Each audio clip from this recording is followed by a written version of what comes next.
Bonjour et bienvenue dans Les Chevaux Explorateurs, le podcast qui éclaire votre relation avec votre cheval. Ensemble, nous allons explorer les notions d'autonomie, de lien, de mouvement et bien d'autres encore. Moi, c'est Émilie, et je vous accompagne dans vos interrogations, dans la découverte de nouveaux chemins, et surtout dans la construction de la relation dont vous rêvez avec votre cheval. C'est parti!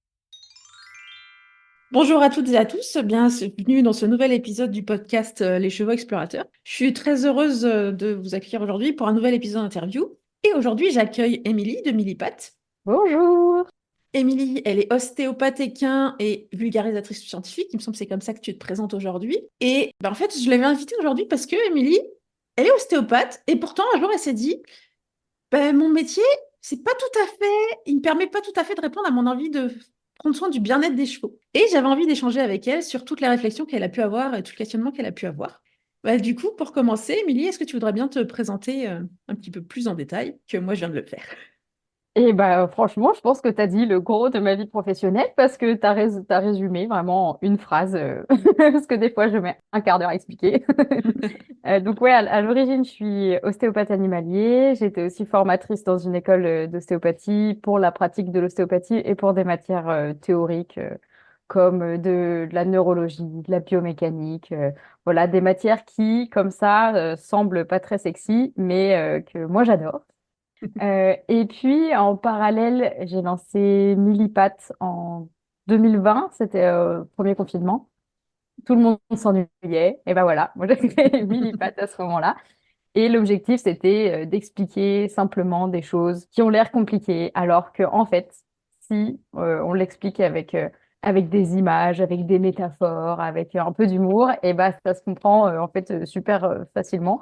Faut juste prendre le temps d'expliquer aux autres. Déjà, prendre le temps de comprendre soi-même pour pouvoir l'expliquer aux autres derrière. Et donc aujourd'hui, je me suis un petit peu éloignée de l'ostéopathie. J'en fais encore un petit peu parce que ça reste un métier passion et j'aime faire des consultations tout simplement. Mais ma principale activité, c'est Millipat, donc c'est de la vulgarisation de santé équine sur les réseaux sociaux et également à travers les webinaires de Millipat qui sont animés soit par moi, soit par des intervenants comme toi, par exemple, Par exemple. pour traiter de différents sujets et tout. Et c'est vraiment super chouette et c'est accessible à tout le monde, qu'on soit cavalier pro ou qu'on soit propriétaire d'un cheval depuis 2 jours ou qu'on soit même pas propriétaire du tout. C'est intéressant pour tout le monde et ça permet d'en savoir encore plus sur les chevaux et ça, c'est trop chouette. Il y a plein de sujets passionnants et tous plus variés les uns que les autres. Il y en a pour tous les goûts. Ça, c'est sûr. Enfin, si vous vous intéressez au bien-être du cheval. C'est ça, Voilà. parce que oui, si on veut savoir comment bien régler sa foulée à la bord de l'obstacle, je suis pas sûre qu'on trouve vraiment la réponse dans les webinaires de Millipat. Pas pour l'instant, en tout cas. Et du coup, voilà, j'ai envie de parler un peu avec toi, avec tout ce questionnement que tu as pu avoir autour de ton métier. Et moi, quand on me dit ostéopathe, je me dis, c'est un métier qui est là pour le bien-être de l'animal. C'est vraiment, ton job, c'est d'améliorer le bien-être équin. Et pourtant, il y a un moment, toi, ça t'a plus suffi et tu as eu besoin de faire autre chose pour aller vers le bien-être équin. Qu'est-ce qui a fait que tu t'es dit, ça me suffit pas? Alors, il y a, je pense, deux choses. La première est la plus rapide et je vais la dire maintenant, sinon je vais l'oublier. C'est que, en fait, j'avais l'impression de pas toucher assez de monde par les facilités que j'ai d'explication. C'est-à-dire que depuis toujours, j'ai eu l'habitude de donner des cours de soutien. Dès que j'étais au lycée, je donnais des cours de soutien à d'autres gens qui étaient au lycée avec moi. Quand j'étais en école, je donnais des cours de soutien aux premières années. Je donnais des cours de soutien scolaire au niveau collège aussi tout le temps. Donc j'ai une facilité d'explication et de pédagogie. Et je trouvais ça trop dommage de juste prendre le temps de ma consultation pour expliquer à un propriétaire qui était devant moi, lui expliquer le problème de son cheval. Alors, par contre, quand il ressortait de là, il connaissait la moitié de la physiologie de son cheval. Mais j'avais passé peut-être 2 heures à parler et pour expliquer ça qu'à une seule personne. Et je trouvais ça dommage. Mm. Mais surtout, le plus gros truc, c'est que, en fait, j'avais l'impression d'aider un cheval à un instant T dans ce contexte-là, mais que tout le reste de la semaine, moi, je suis pas là et j'œuvre pas pour lui, en fait. Ouais. Et c'était un peu ça le truc. En plus, je me suis vite retrouvée. Alors là, c'est vraiment une erreur de moi au moment où je me suis lancée.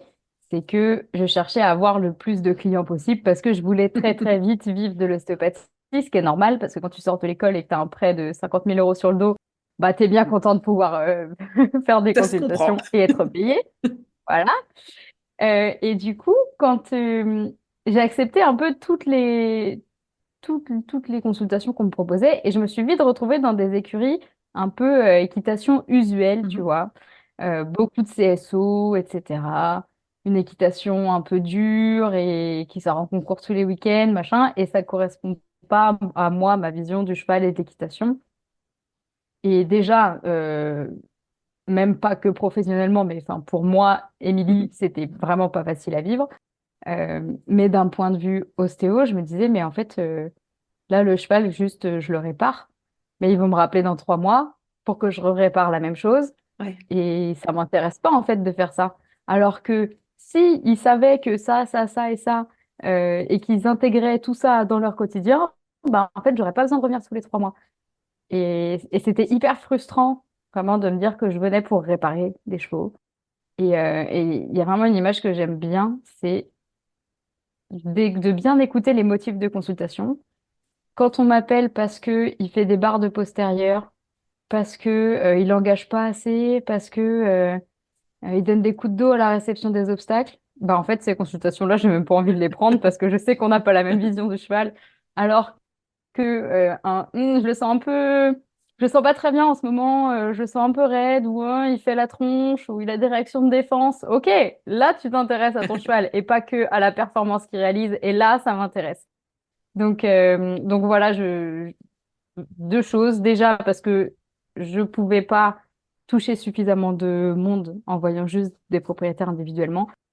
Et surtout parce que j'avais pas d'autres leviers d'action qu'au moment où j'étais là. Et puis en plus, quand tu es un peu trop franc avec les propriétaires de ces grosses écuries de sport, en général, ils te rappellent jamais. Et du coup, bah, là, pour le coup, tu n'as vraiment plus aucun moyen d'action sur le quotidien de ces chevaux-là. Ouais. Et du coup, toi, ce questionnement autour de ce mode de vie-là des chevaux, ça me convient pas, ça me plaît pas, il t'est venu comment? Est-ce que c'est venu avec ta formation d'ostéopathie? Est-ce que c'est venu avec ton cheval? Est-ce que c'est venu par autre chose? Je pense un petit peu tout. Moi, j'ai eu mon cheval assez vite chez moi.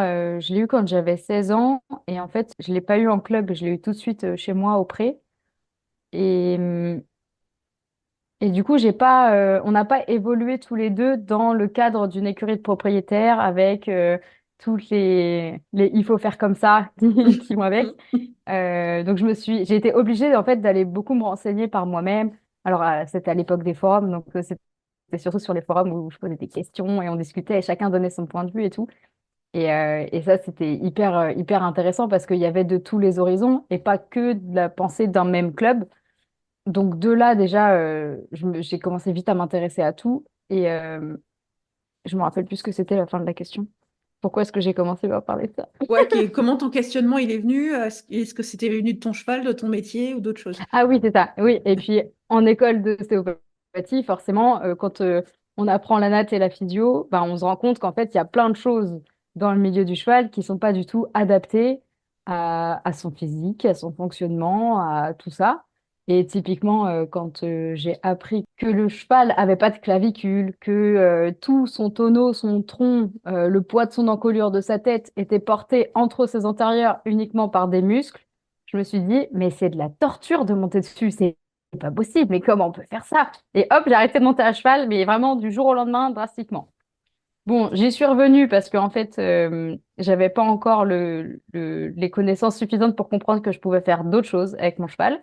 Donc lui, il s'est senti un petit peu rejeté et il a commencé à faire la tronche, non pas parce que je le montais plus, mais parce que je lui proposais plus assez d'activités. Ouais. Et, et bon, bref, petit à petit, je suis revenue à monter à cheval. Et puis là, j'ai re-arrêté. Et je reprends un petit peu de temps en temps, mais là, c'est vraiment pour des questions de surpoids que je suis pas capable de lui faire perdre de poids assez vite. Mais bon, c'est un autre sujet. Donc du coup, ouais, autant mon expérience personnelle que mes connaissances à l'école et aussi que les différentes rencontres que j'ai pu faire à droite, à gauche, parce que quand on commence à parler sur les réseaux sociaux en se positionnant, ou en ayant en tout cas des positions assez tranchées sur Mhm. qu'on défend, on se retrouve assez rapidement à rencontrer des gens qui pensent la même chose que nous parce qu'on est quand même plutôt minoritaire. Et de pouvoir échanger avec ces gens-là qui sont arrivés au même point de vue que nous, mais en prenant des chemins différents, bah, c'est hyper intéressant et hyper enrichissant. Ouais, c'est vrai. Et du coup, en fait, tu t'es retrouvée là dans la contradiction. Bah, du coup, j'ai besoin de vivre parce qu'il faut nourrir le cheval et puis les chats et puis toi. C'est ça. Et en même temps, mon métier, c'est plus aligné avec mes valeurs. Comment Ouais. t'as géré ce moment-là où, bah, au secours, qu'est-ce que je fais, quoi? Je sais pas Bah si tu l'as déjà, vécu comme ça, mais ouais, si, à peu près, ouais. Ça a pris vachement de temps, hein, avant que je trouve vers où m'orienter. Je pense qu'il y a vraiment eu 1 an et demi où j'étais dans un espèce de flou, mal-être, pas bien. Quand j'en parlais à mes copines ostéo, qui sont sorties de la même promo que moi et avec qui je suis toujours en contact, et même quand j'en parlais sur les réseaux sociaux en disant, mais ça me va pas, je pète des plombs à aller chez des clients qui sont pas en accord avec mes valeurs, c'est vraiment de la torture. On me disait, oui, mais pense à tous les chevaux, chaque cheval que tu vois, tu lui apportes du bien-être, etc. Et quand je parlais avec d'autres ostéos, c'est ce qu'elle me disait. Elle disait, bah oui, peut-être que le reste du temps, il est pas bien, mais au moins, au moment où moi je suis là, je sais que je lui apporte du bien-être. Et pour moi, ça, c'était absolument pas du tout suffisant. En fait, je comprends parfaitement que certaines personnes puissent se positionner comme ça, mais pour moi, c'est impossible. Et en fait, je me suis forcée à faire ça, à me dire, allez, je fais mon job. Au moment où je suis là, j'éduque comme je peux le propriétaire avec ce que je sais. J'apporte du bien-être comme je peux au cheval. Mais en fait, j'étais juste devenue un robot parce que je m'étais coupée de absolument toutes mes valeurs, en fait, de juste me dire, allez, je fais ma consulte et puis après, je me casse et puis c'est tout. Donc ça, c'était pas du tout viable pour moi et il fallait que je trouve une solution. Et comme j'ai une petite tendance à être impulsive et à prendre des décisions souvent un petit peu radicales, j'ai quasiment arrêté du jour au lendemain. Et pour gagner des sous, parce que quand même il faut vivre, j'ai augmenté mes heures de formation en ostéo, en école d'ostéopathie. Mais par contre, je leur avais bien dit, je veux plus faire de pratique ostéopathique, je vais faire que de la théorie. Vous me mettez toute la théorie que vous voulez, mais par contre, je veux plus aller dans un poney club pour regarder des étudiants tordre des pattes de chevaux à longueur de journée. Non, c'est bon, j'en ai marre. Donc voilà, j'ai fait de l'enseignement et puis j'ai essayé de valoriser Millipat en faisant un peu plus de contenu, en me disant peut-être que je vais avoir des partenariats, peut-être que je vais avoir du sponsoring. Mais en fait, à partir du moment où tu as un discours engagé dans le monde du cheval, c'est archi compliqué de trouver des sponsors qui veulent bien mettre leur nom sur tes discours. oui. Donc à ce moment-là, Millipad, c'était principalement ton compte YouTube. Ouais, c'est ça. Un petit peu Instagram, mais ouais, surtout YouTube. Et au final, j'ai arrêté de donner des cours l'été dernier.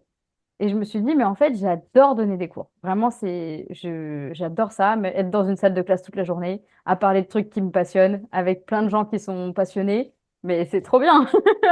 Ouais. Avec des gens passionnés, c'est trop bien. Mais oui, et c'est mon conjoint qui m'a dit, il dit, mais pourquoi tu fais pas ça avec tes abonnés? Mais oui, évidemment, mais évidemment que c'est ça qu'il faut faire.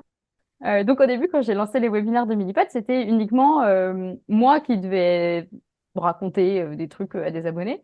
Et en fait, je me suis très vite dit, mais en fait, j'ai des contacts dans le monde du cheval. Des contacts de gens qui n'ont pas nécessairement le temps de créer du contenu ou qui n'ont pas envie de s'embêter à organiser des trucs comme ça.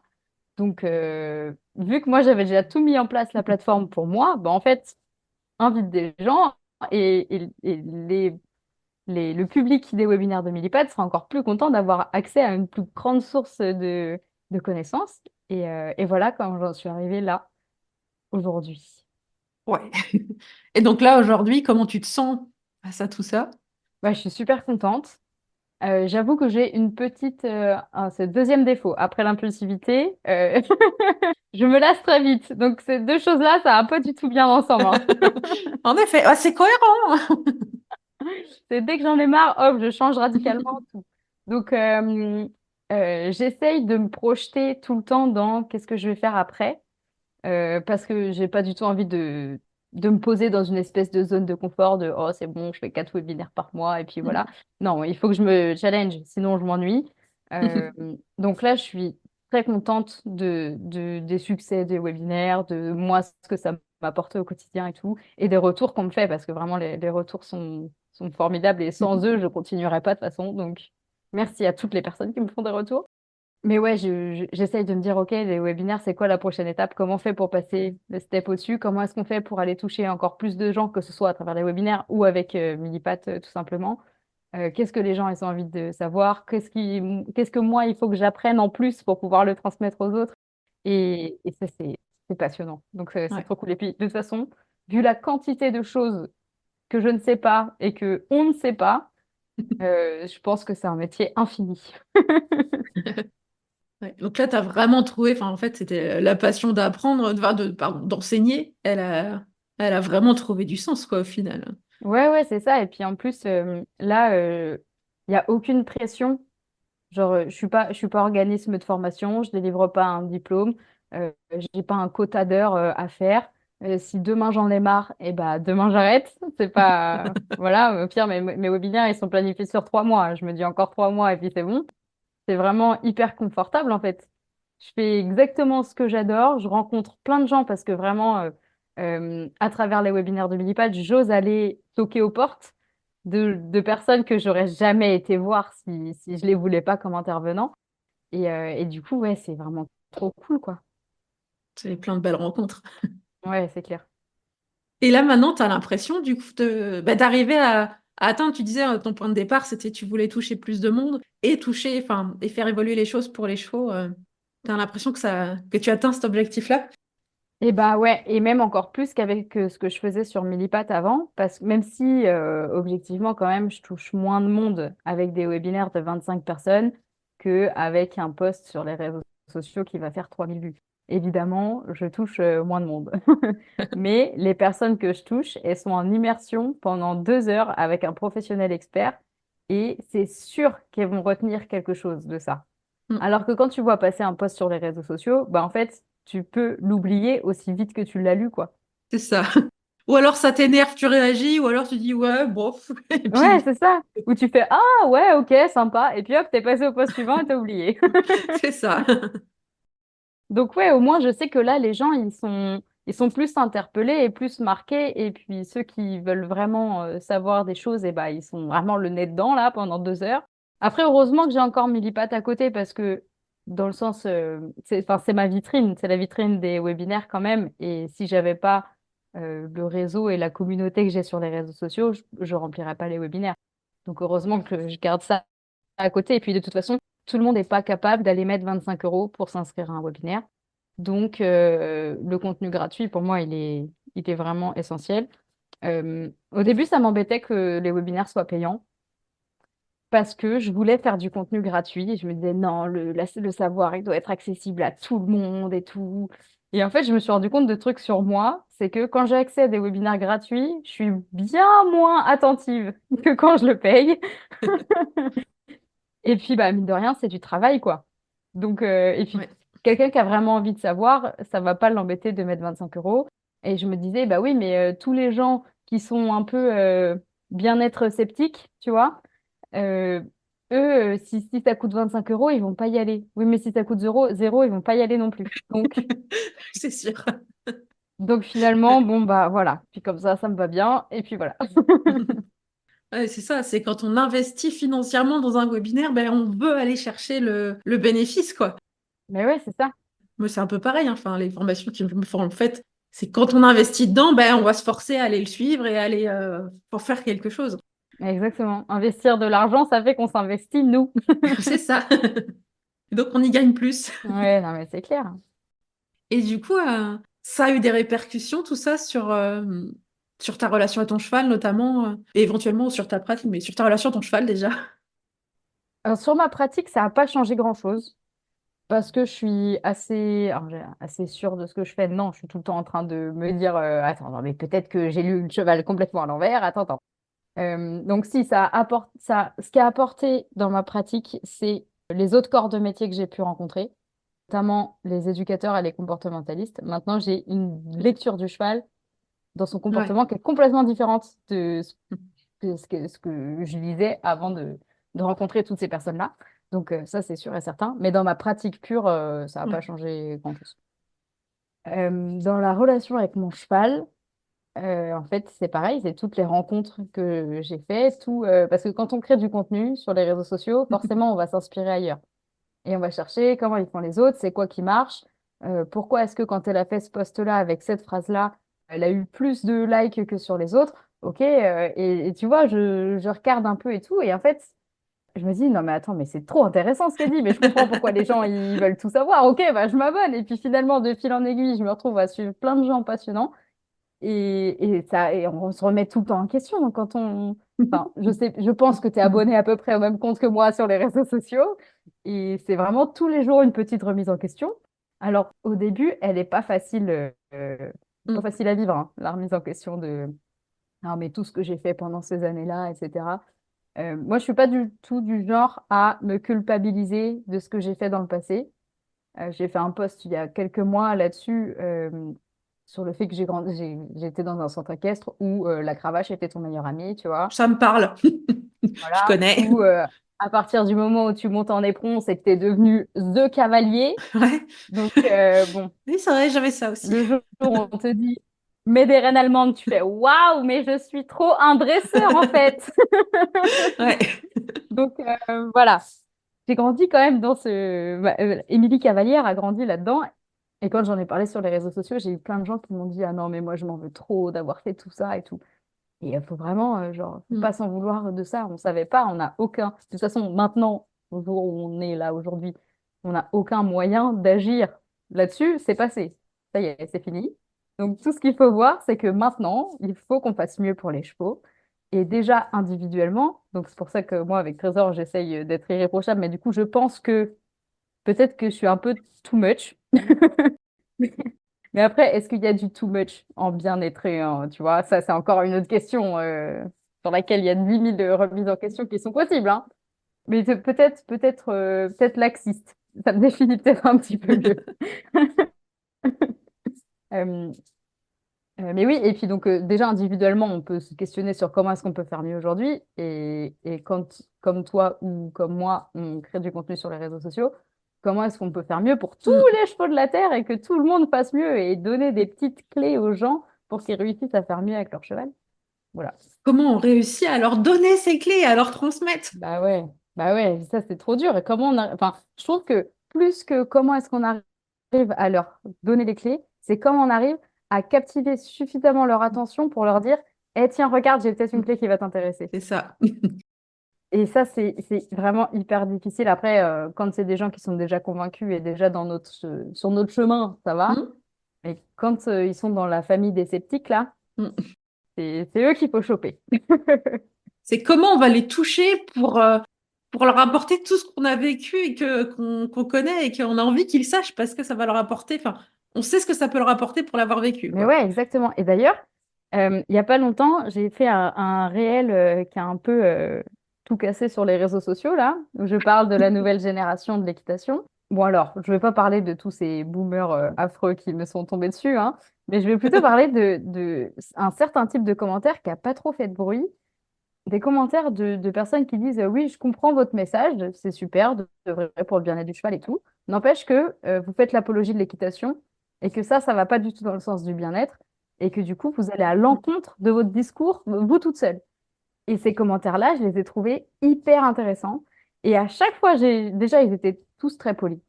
Donc, Mm. déjà, c'est à soulever. Et vraiment, à chaque fois, j'ai répondu et j'ai parlé avec les personnes parce que c'est hyper intéressant. Et ce que je leur disais, c'est que, ben en fait, oui, évidemment, je suis d'accord avec vous. Que, évidemment, on ne peut pas pratiquer l'équitation sans utiliser un cheval. Évidemment. Et après, il est plus ou moins d'accord, plus ou moins motivé à le faire avec nous, plus ou moins consentant. Bon, voilà. Mais Voilà. il y a quand même un truc de, sans nous, le cheval, jamais il fait ça tout seul, hein. Mm. Oui. Donc, ça vient quand même de notre idée Ouais. à la base. Et donc, oui, je suis d'accord qu'il y a une forme on abuse, on use du cheval pour notre dessin à nous. Euh, mais en fait, les gens, ils sont pas prêts à l'entendre, ce discours-là. Et si on commence à semer des graines maintenant en disant, ouais, l'équitation, gna gna gna, bah, en fait, on perd les 9 dixièmes des personnes qui se posent des questions. Oui. Donc, ça a vraiment aucun intérêt. Donc, du coup, moi, ces personnes-là, je leur dis, oui, je suis d'accord, mais en fait, chaque chose en son temps. Et c'est des questions qui sont hyper intéressantes à soulever et des questions auxquelles on devrait tous réfléchir. Mais la plupart des cavaliers, ils sont pas prêts à se poser ces questions-là et à se dire, comment est-ce que j'utilise mon cheval? Est-ce que je l'utilise avec son accord ou pas? Enfin, parce que c'est OK en fait d'utiliser son cheval. Et après, il faut voir ça C'est avec ça. nous-mêmes et avec lui quand même. Enfin, euh, si c'est OK avec toi de pas voir ça avec lui, c'est ton problème, mais on va pas être copains. Ça, c'est tout le questionnement que ça amène de se dire, OK, mais est-ce que j'utilise mon cheval? Et du coup, est-ce que c'est vraiment pertinent de monter à cheval ou pas? Et je trouve que le plus intéressant, c'est pas de trouver une réponse absolue, c'est de se poser la question, quoi. Exactement, mais oui, mais tout à fait. Sauf qu'en fait, là, pour l'instant, la plupart des Mm. cavaliers, ils sont pas prêts à se poser la question et leur faire se poser cette question-là, on va juste les braquer, on va les perdre, alors que peut-être que dans 2, 3, 4, 10 ans, eh ben, Ouais, ils auront fait suffisamment de chemin pour pouvoir se la poser cette question et qu'on réfléchisse ensemble. Mais là, c'est trop tôt, quoi. ouais. Mais du coup, c'est hyper intéressant de commencer, tu vois, à mettre des petits... Eh, éventuellement, vous, dans votre bain ce soir, vous pouvez réfléchir à ça. Et puis cette notion aussi d'équitation, parce qu'en fait, on est quasiment tous arrivés aux chevaux en étant attirés par l'animal, et derrière, on a été amenés sur l'équitation. Et je pense que, ce que tu reviens aussi, ce que tu présentes dans tes webinaires, c'est de revenir au cheval, en fait. Exactement. C'est pour ça que je disais, dans les webinaires, vous trouverez pas de comment est-ce que je cale bien ma poulée dans un double. À la limite, là, on va avoir au mois de mai le premier webinaire qui se rapproche de l'équitation parce que le sujet, c'est l'échauffement.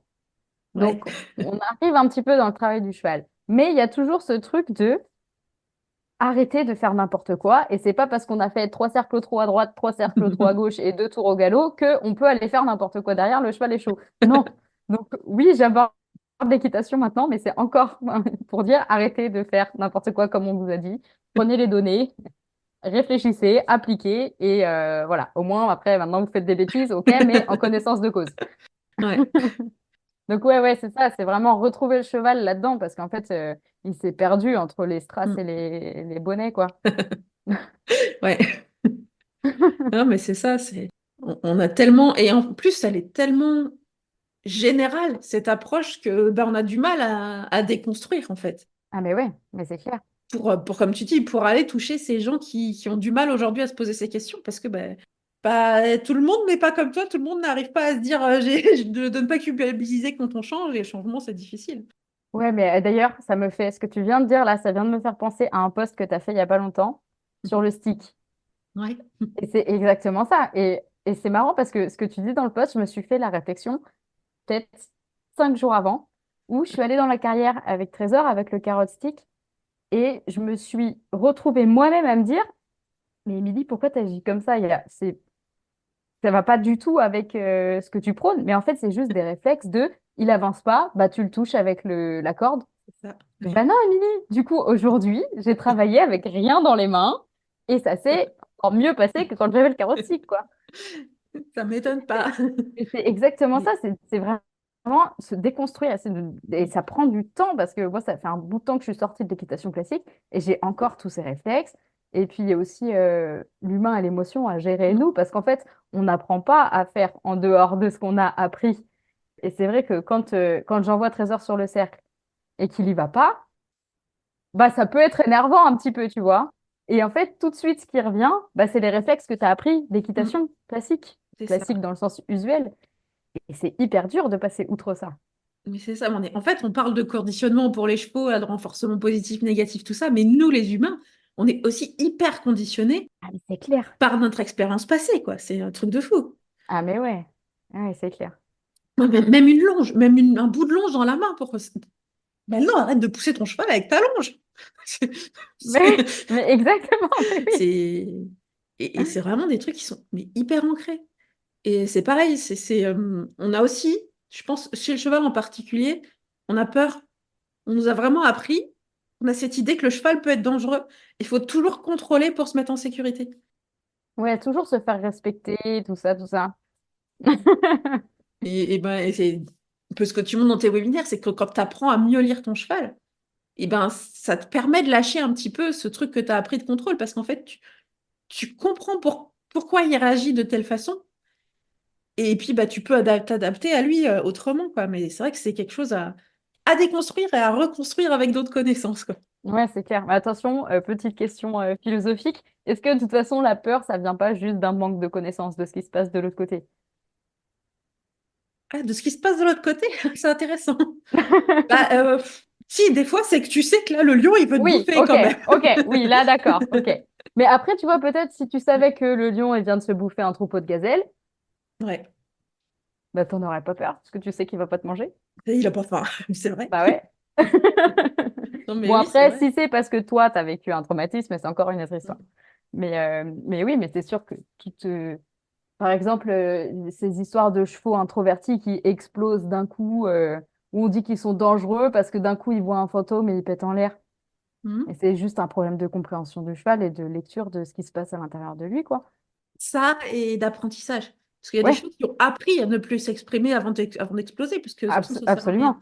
Mais oui, il y a aussi le fait que bah, c'est lié au fait qu'on ne lit pas les signaux subtils, quoi. Mais ouais, exactement. Et en fait, si on apprenait à le faire, déjà, non, mais déjà, rien que ça, c'est quand même dingue Et qu'on apprenne à partir au trot avant d'être capable de savoir, de connaître les expressions d'un cheval, quoi. c'est ça. Et tu peux même être enseignant d'équitation avec un DE, avec même le plus haut grade. En fait, tu sais juste monter et enseigner et gérer comme on gère usuellement un cheval. Mais c'est... Bah, j'ai de l'espoir sur la nouvelle génération dont tu parlais et qui inclut cette nouvelle génération d'enseignants. Parce qu'il y a vraiment des personnes qui sont à se poser des questions-là, mais c'est pas des choses qu'ils ont appris dans leur formation principale. C'est des personnes qui ont la volonté d'aller se former en plus, quoi. Mais oui, exactement, exactement. Il y a un vrai truc. Mais tu sais, après, c'est les formations de DE et de BPGEPS. Pour avoir tenté de faire des stages pour les formateurs BPGEPS sur la musculature, la bioméca du cheval, c'est quand même très axé équitation, hein. Ils sont pas très ouverts à la nouveauté, pour dire ça gentiment. Donc ouais, en fait, c'est vraiment, tout doit venir de la curiosité des Mm. élèves. Mais comme n'importe quel cavalier, en fait, si lui, Ouais. de lui-même, va pas chercher l'info, à part si vraiment il tombe sur un excellent moniteur hyper ouvert, hyper, voilà, parce qu'il y en a quand même. Ouais, Mais oui, c'est vraiment, c'est aux gens d'être curieux, quoi. c'est ça. Tu tombes sur la bonne écurie, mais sinon, c'est pas évident. Exactement, c'est ça. Et puis tu t'en rends pas compte parce qu'en fait, toi, tu grandis là-dedans, Mm. donc pour toi, tout est normal. Ouais. On en parlait là dans un épisode de podcast précédent, donc avec Camille, et qui se présente comme enseignante d'équitation, justement, elle a choisi ces mots, et qui justement disait qu'elle voit encore bah, plein de cavaliers qui arrivent dans son club qui ne connaissent pas des choses de base, alors qu'ils ont un niveau équestre important. Bah, c'est dommage. Mais oui, mais ouais. Il y a vraiment une confusion entre connaître le cheval et être équitant, quoi. Ouais.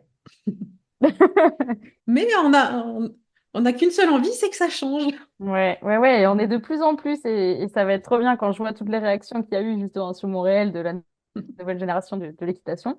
Je précise, je parle de la génération de l'équitation, pas des gens qui sont à l'intérieur. Pas de J'aurais dû... l'âge des gens. Ah ouais, non, mais j'aurais vraiment dû dire on est, je sais pas, la nouvelle ère de l'équitation. Finalement, ce mot génération était peut-être pas très bien choisi. Ouais, je me suis sentie vieille d'un coup, mais bon, moi, j'ai compris à peu près le message, quoi. Non, mais c'est fou parce que vraiment, il y a des gens d'une cinquantaine, soixantaine d'années qui m'ont tout de suite dit ah, mais oui, trop content, super et tout. Et d'autres qui m'ont dit eh oh, moi je faisais ça bien avant que tu naisses. Mais les gars, vous avez quelque chose à vous reprocher pour prendre le message si mal, c'est pas possible. C'est un peu ça. Mais ouais, faut les laisser de côté, ceux-là. Et puis nous, on avance et tous les jours, on rallie des nouvelles personnes à notre cause. Et c'est trop cool. Et on les voit avancer, grandir, et c'est trop cool. Mais ouais, et puis pas tous au même rythme, mais Mm, c'est pas grave parce qu'en fait, on va tous dans la même direction, quoi.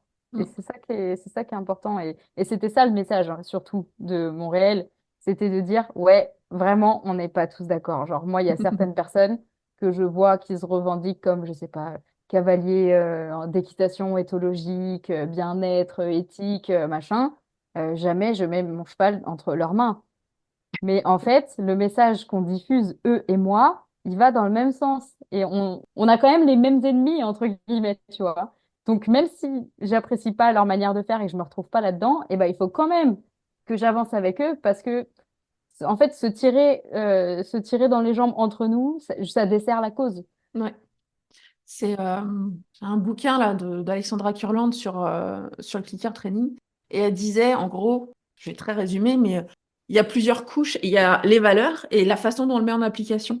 Mhm. Et moi, ça résonne vachement parce qu'en fait, il y a des gens qui n'ont pas du tout les mêmes façons de mettre les choses en application que moi. Mais en même temps, je sais qu'ils ont les mêmes valeurs. Mais oui, c'est ça. Finalement, c'est là où on peut aller se rencontrer et c'est ça qui peut créer de l'échange, quoi. C'est très très bien résumé. Parce que- C'est ça, c'est exactement ça. Pas la même mise en application, ouais. Mm. Bon, et puis après, il y en a quand même qui ont des valeurs cachées parce que c'était où? C'était à la journée des sciences et de l'innovation équine où ils en parlaient d'un espèce de welfare washing. Tu vois, de se dire, allez, on commercialise le bien-être du cheval. Ouais. Forcément, il y en a qui en jouent et c'est pas facile pour la catégorie des sceptiques de savoir faire le plus, le moins de chaque catégorie. Et c'est Mm. pour ça qu'il faut s'informer et se former. Il faut trouver ou s'informer, donc venez nous voir, nous on veut bien vous donner plein de choses à vous transmettre.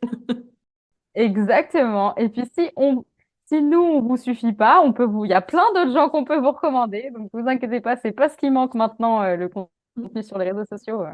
Tous les jours, il y a des nouvelles plateformes. Tous les jours, il y a des nouvelles personnes qui proposent des webinaires, des nouvelles vidéos YouTube qui sont mises en ligne. Et si vous, en plus, vous Ouais, êtes à l'aise avec l'anglais, il y a une quantité de choses sur le YouTube anglophone, qui est impressionnante. ça c'est en anglais, il y a plein de choses. Donc, ouais, si on veut s'instruire, on peut. C'est vrai qu'après, moi, j'aime bien que les infos soient accessibles en français parce que j'ai beau très bien parler anglais, bah, j'ai envie que les Françaises et j'ai envie que les francophones aient cet accès à l'information. Et je sais que tout le monde n'a pas cette capacité d'apprendre l'anglais. Ah bah Enfin, ouais, moi, je sais que non j'ai mais des c'est moments clair. aussi où, bah, quand je suis fatiguée, l'anglais, c'est trop compliqué, quoi. Ah bah oui, ah bah moi aussi, il y a des moments, je vois une vidéo qui m'intéresse, mais flemme, hein, parce que vraiment, là, pas envie de me concentrer. Donc, cet accès à l'info en français, je trouve qu'il est important aussi, quoi. Ah oui, mais c'est sûr. Ouais. Du coup, bah, on a parlé un peu de tout ce que tu as mis en place sur tes webinaires et tout. Et aujourd'hui, c'est quoi ta plus grande satisfaction grâce à tout ça, ce que tu as mis en place avec Millipat? Ma plus grande satisfaction, euh, ma plus grande satisfaction, elle tient dans un album photo qu'il y a dans mon téléphone, où à chaque fois que je reçois des messages de gens qui me disent Oh, j'ai compris ça grâce à toi, ou j'ai changé ça depuis que je t'ai entendu parler de ça, et depuis tout va mieux, ou des trucs comme ça. Et je prends des captures d'écran de tous ces messages-là. Donc il y a plein de gens qui ne le savent pas et qui sont enregistrés dans ma pellicule photo. Et ça me fait trop du bien de lire ça parce que vraiment, des fois, j'ai l'impression d'enfoncer des portes ouvertes et dire oui, bah, c'est bon, les 3F, ça fait 15 ans qu'on en parle, même C'est beaucoup ça. plus que ça. Euh, c'est bon, on a tous compris quoi. Bah non, en fait, il faut continuer de le répéter parce qu'à chaque fois que tu vas le dire, il y a quelqu'un de nouveau qui va l'apprendre. Alors même si les 5000 autres, ils vont se dire oui, bah, c'est bon, on sait. Mais il y a toujours quelqu'un qui ne le sait pas.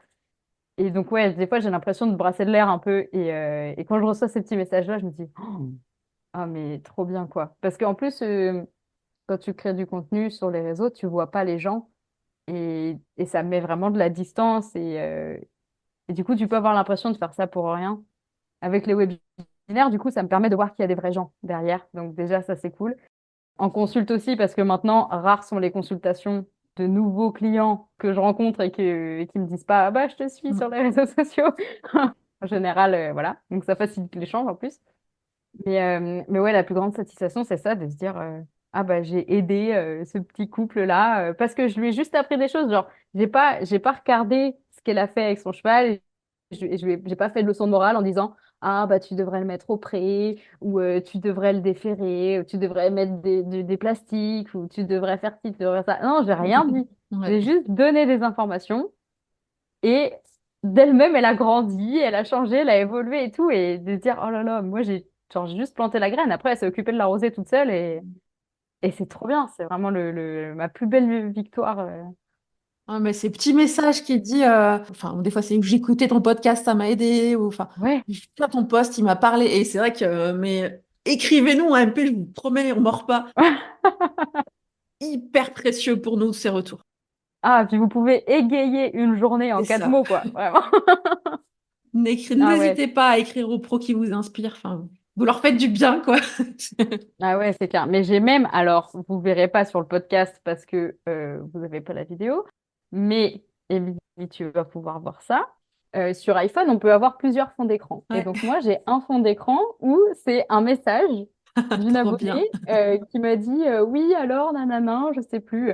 Et le message commence par Hello, je sais pas pourquoi je fais ça maintenant tout de suite, mais bref.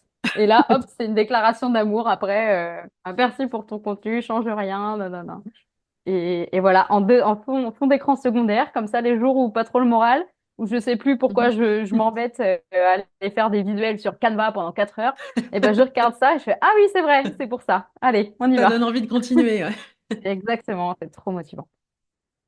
Alors du coup, aujourd'hui, comment dire, construire ton métier pour prendre en compte le bien-être équin, ou changer un peu son métier pour prendre en compte le bien-être équin, pour toi, c'est possible alors? Bah ouais, ouais, c'est possible. Après, c'est vrai que ça fait peur parce que bah, il y en a pas deux qui ont le même métier que moi, quoi.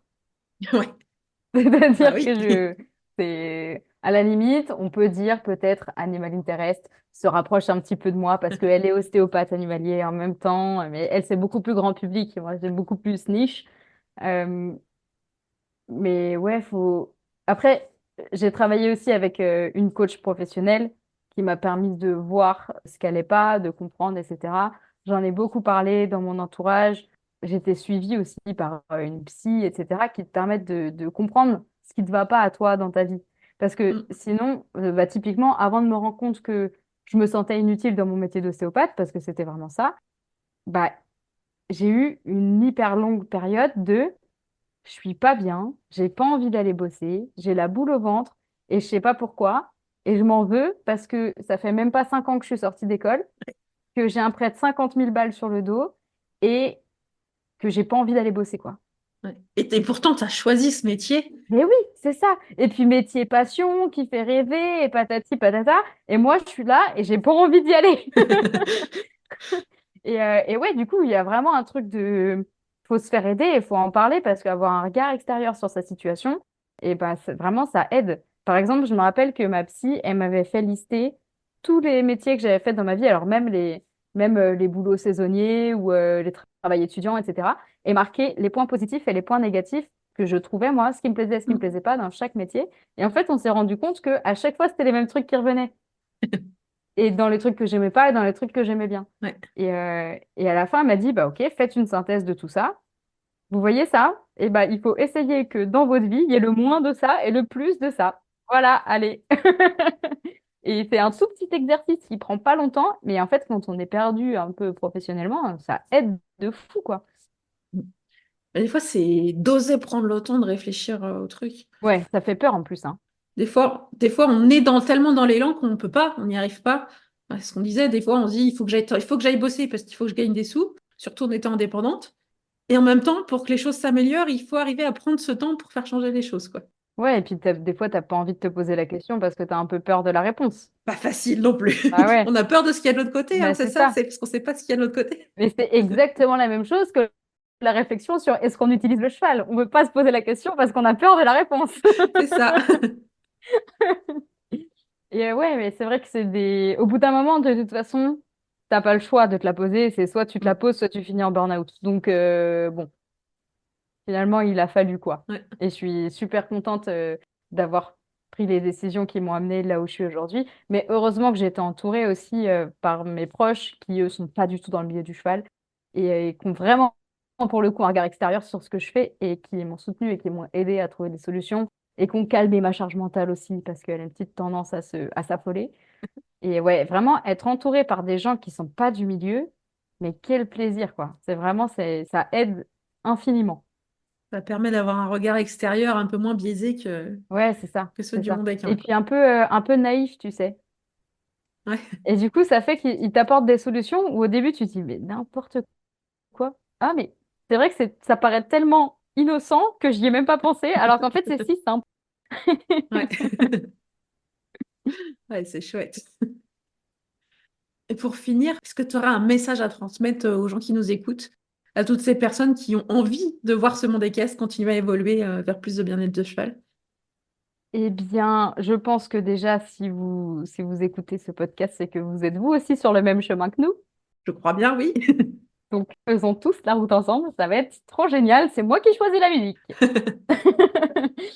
Non, pour reprendre tout ce qu'on a dit depuis le début, c'est vraiment, faut continuer de s'instruire, mais c'est pas, je dis pas ça en tant que moralisateur, c'est-à-dire que toi aussi, moi aussi, tout le temps, on doit toujours continuer de s'instruire, surtout que les recherches, il y en a tous les ans, on découvre des choses toutes les semaines quasiment, donc on n'aura jamais fini d'apprendre sur le Mm. cheval. Et on fait ça pour lui, et je pense qu'il mérite, en fait, après tous ces siècles d'esclavagisme d'humains, il mérite que maintenant on le prenne davantage en considération, et on va aller vers quelque chose de magnifique, mais il faut prendre le temps. Et il faut pas culpabiliser de ce qu'on a fait dans le passé. Mm.